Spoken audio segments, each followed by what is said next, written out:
Shalom, selamat siang. Terima kasih sudah mampir ke channel saya.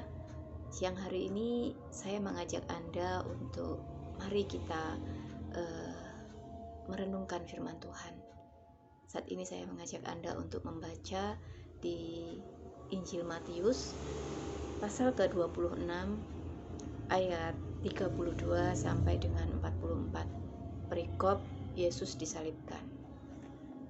Demikian firman Tuhan. Ketika mereka berjalan keluar kota, mereka berjumpa dengan seorang dari Kirene yang bernama Simon. Orang itu mereka paksa untuk memikul salib Yesus. Maka sampailah mereka di suatu tempat yang bernama Golgota, artinya tempat tengkorak. Lalu mereka memberi dia minum anggur bercampur empedu. Setelah ia mengecapnya, ia tidak mau meminumnya. Sesudah menyalibkan dia, mereka membagi-bagi pakaiannya dengan membuang undi. Lalu mereka duduk di situ menjaga dia, dan di atas kepalanya terpasang tulisan yang menyebut alasan mengapa ia dihukum. Inilah Yesus Raja orang Yahudi. Bersama dengan dia disalibkan dua orang penyamun, seorang di sebelah kanan dan seorang di sebelah kirinya. Orang-orang yang lewat di sana menghujat dia dan sambil menggelengkan kepala mereka berkata, "Hai engkau yang mau merubuhkan bait suci dan mau membangunnya kembali dalam 3 hari, selamatkanlah dirimu. Jikalau engkau anak Allah, turunlah dari salib itu." Demikian juga imam-imam kepala bersama-sama ahli-ahli Taurat dan tua-tua mengolok-olokkan dia dan mereka berkata, "Orang lain ia selamatkan, tetapi dirinya sendiri tidak dapat ia selamatkan. Ia Raja Israel. Baiklah ia turun dari salib itu dan kami akan percaya kepadanya. Ia menaruh harapannya kepada Allah. Baiklah Allah menyelamatkan dia, jikalau Allah berkenan kepadanya. Karena ia telah berkata, Aku adalah anak Allah." Bahkan penyamun-penyamun yang disalibkan bersama-sama dengan dia mencelanya demikian. Haleluya, demikianlah bunyi firman Tuhan ya yang kita baca pada hari ini. Dari sini sahabat kita bisa tahu bagaimana Yesus disalibkan. Saya akan sedikit bersaksi tentang bagaimana kehidupan saya dahulu. Sebelum saya membaca ayat yang ada di Alkitab ini, saya tidak mengerti apa arti dari salib bagi orang Kristen. Yang saya tahu dulu bahwa orang Kristen itu menyembah manusia. Yang saya tahu dulu bahwa Yesus itu tidak disalib, tapi hanya diserupakan. Ya diangkat dan diserupakan diganti dengan orang lain. Dan ketidaktahuan itulah, kurangnya informasi yang jelas tentang bagaimana Yesus disalibkan, itu yang membuat saya tidak percaya akan ketuhanan Yesus. Saya tidak percaya, saya sulit untuk menerima bahwa Yesus itu memang disalibkan. Doktrin yang begitu kuat membuat saya tidak bisa menerima bahwa Yesus itu adalah Tuhan. Bahkan saya dulu juga tidak mengerti mengapa ada penyaliban. Namun ketika saya mulai membuka hati dan saya belajar untuk mencari tahu akan pertanyaan saya dahulu. Dan ketika saya mulai menemukan jawabannya di dalam firman Tuhan yang barusan kita baca ini, dari sini saya semakin yakin. Tuhan membuka mata saya. Tuhan menyingkapkan segalanya. Saya jadi melihat kebenarannya. Saya jadi tahu apa arti salib bagi orang Kristen. Salib itu adalah harta yang paling berharga. Saya dulu gak ngerti kenapa Yesus disalibkan, apa alasannya. Saya benar-benar tidak tahu. Dan kini saya tahu mengapa Yesus disalib. Mungkin bagi orang-orang Farisi atau bagi orang-orang Roma, Mungkin ia dianggap sebagai pemberontak, padahal ia adalah Mesias. Oleh orang-orang Yahudi, ia dianggap pemberontak, khususnya orang-orang Farisi dan Taurat. Yesus dianggap menyamakan dirinya dengan Allah. Padahal sesungguhnya Yesus memang adalah Mesias yang sudah dinubuatkan jauh-jauh hari di dalam perjanjian lama, di kitab mereka sendiri. Tapi, saudaraku yang terkasih, dari apa yang sudah kita baca, tampak sekali bahwa Yesus memang disalibkan.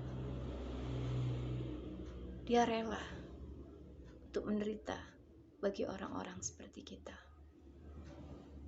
Bukan tanpa alasan ia disalibkan. Ia yang adalah Tuhan yang menciptakan kita manusia. Ia rela mengorbankan dirinya. Ia turun dari tahtanya. Ia merasakan penderitaan yang begitu besar. Mungkin kita akan beranggapan itu hal yang mudah karena dia adalah Tuhan. Sahabat, ketika ia merasakan siksa di kayu salib, ia adalah Tuhan 100% dan juga manusia 100%. Yang ada pada dirinya adalah natur Allah dan juga natur manusia. Dan sebagai seorang manusia, ia dapat merasakan rasa sakit yang kita rasakan.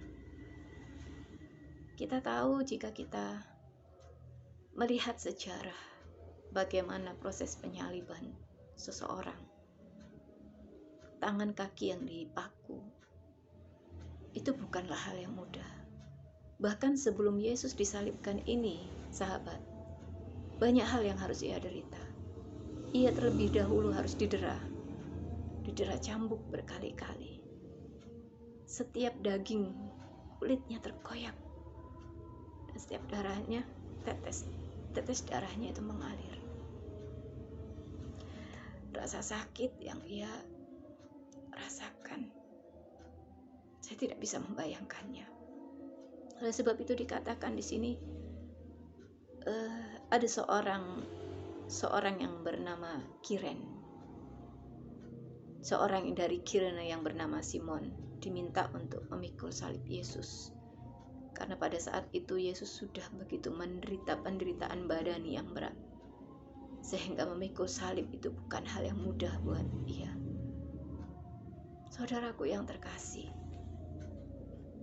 apa yang Yesus alami itu adalah bentuk kasih terbesar Tuhan buat kita semua. Di firman lain dikatakan bahwa begitu besar kasih Allah akan dunia ini sehingga ia mengaruniakan anaknya yang tunggal, supaya setiap orang yang percaya kepadanya tidak binasa, melainkan beroleh hidup yang kekal. Dan itulah bukti.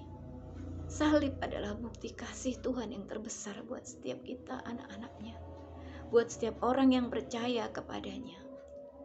Salib adalah bukti kasih. Bukti kasih Tuhan buat orang-orang yang berdosa seperti saya dan Anda.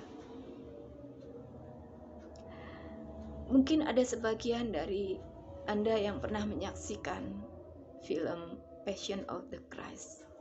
Itu adalah sedikit gambaran bagaimana penderitaannya. Sahabat, bisa kalian bayangkan betapa besarnya kasih Tuhan buat kita. Jika kita tahu bahwa ia rela berdarah-darah, ia rela terluka, ia rela dihina, diludahi, dipukul, bahkan ia tidak melawan. Ia hanya diam. Ia lakukan kehendak Bapa. Misinya adalah untuk keselamatan kita. Menyelamatkan orang-orang yang gak layak seperti kita. Menyelamatkan orang-orang berdosa seperti kita. Kita gak pantas menerimanya. Kita gak pernah lakukan apa-apa buat Tuhan. Bahkan kematian kita pun tidak mendatangkan keuntungan apa-apa buat Tuhan. Tapi kematian Yesus di atas kayu salib dan kebangkitannya itu membawa harta karun terbesar buat kita umatnya. Kita diselamatkan. Ada pengharapan di dalam Dia. Sahabat yang terkasih, jika kita melihat begitu besar pengorbanannya buat kita, masih adakah keinginan dari diri kita untuk meninggalkan Dia? Masih adakah keinginan buat di dalam diri kita untuk main-main dengan keselamatan yang diberikannya? Masihkah kita ragu akan kasih-Nya?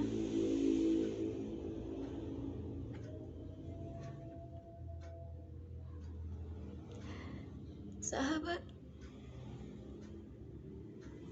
gak ada di dunia ini satu orang pun yang mau berkorban nyawa buat orang lain. Dan gak ada satu orang pun di dunia ini yang bisa menerima kita apa adanya seperti Tuhan. Hari ini, jika Anda mendengar firman Tuhan, jangan keraskan hatimu. Tangannya terbuka. Yesus sedang menunggu. Yesus sedang menunggumu. Siapapun Anda, apapun agama Anda, datang kepadanya. Bukan agama yang menyelamatkan kita, bukan orang tua yang menyelamatkan kita, bukan juga pemuka agama yang menyelamatkan kita. Hanya Yesus yang bisa menyelamatkan kita. Hanya Yesus yang bisa selamatkan kita. Dengan Anda percaya kepadanya, percaya akan penyalibannya, percaya bahwa Ia telah mati bagi kita dan bangkit pada hari yang ketiga, Anda diselamatkan. Saudaraku yang terkasih, sahabat yang terkasih, di dunia ini tidak ada yang orang nantikan lebih besar daripada keselamatan. Kita nggak tahu sampai kapan kita akan ada di dunia ini. Mungkin 70-80 tahun, bahkan lebih, tapi jarang sekali. Kita nggak tahu sampai kapan kita bisa hidup. Besok, bulan depan, tahun depan, atau kapan lagi. Bersyukurlah kita jika masih ada kesempatan yang diberikan Tuhan untuk hidup hari ini. Dan ambillah kesempatan itu dengan baik. Ambil kesempatan ini dengan baik. Masih ada waktu yang Tuhan beri untuk kita bisa datang kepadanya, untuk kita bertobat atas segala dosa-dosa kita dan percaya akan kuasa darahnya yang menghapuskan dosa-dosa kita. Maka kita akan diselamatkan. Saudaraku yang terkasih, buat Anda yang sudah percaya Tuhan Yesus, tetaplah teguh dalam iman. Kerjakan keselamatan dengan benar. Menyangkal diri dan memikul salib. Mengikut Dia itu yang harus menjadi pegangan hidup kita. Saudaraku yang terkasih, Tuhan mengasihimu lebih dari siapapun, bahkan lebih dari orang tuamu. Jadi saudaraku, jangan tunda sampai hari esok. Jangan tunda, jangan tunggu nanti lagi. Kita nggak tahu waktu sampai kapan.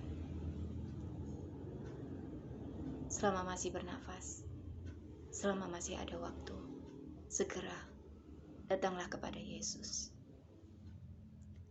Aku berdoa buat Anda. Siapapun Anda yang saat ini, yang sedang ragu, yang sedang mencari Tuhan, kiranya Tuhan segera hadir di dalam hidupmu. Aku berdoa buat Anda, kiranya engkau segera menemukan kebenaran. Carilah kebenaran, maka engkau akan mendapatkan. Tuhan Yesus berkata, barang siapa mencari Ia sungguh-sungguh, maka ia akan menemukannya. Demikian saudaraku. Terima kasih sudah menyaksikan. Tetap semangat di dalam Tuhan. Tuhan Yesus memberkati. Shalom.